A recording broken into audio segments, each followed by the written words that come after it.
Yemen का Houthi Israel से करीब 2000 किलोमीटर की दूरी पर है, लेकिन इसके बावजूद हूती इजरायली सेना के लिए एक ऐसी चुनौती बना हुआ है जिससे पार पाना इजराइल और अमेरिका के बस की बात नहीं है।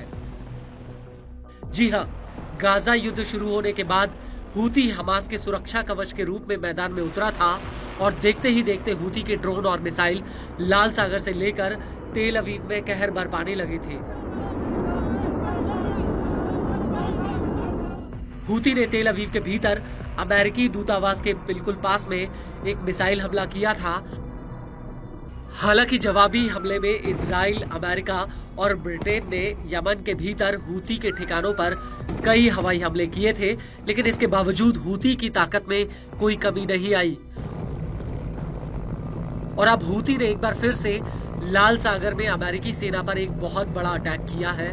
हूती के प्रवक्ता ब्रिगेडियर जनरल याहा सारी का कहना है कि हूती के लड़ाकों ने 10 दिसंबर 2024 को अमेरिका के 3 सप्लाई जहाजों और 2 विध्वंसक जहाजों पर अदन की खाड़ी में मिसाइल और ड्रोन हमला किया है। हूती का कहना है कि इन जहाजों पर उस वक्त हमला किया गया जब ये जिबूती बंदरगाह से निकले थे। हूती का ये भी दावा है कि अमेरिका के ये जहाज पहले यमन के खिलाफ हमले में शामिल थे।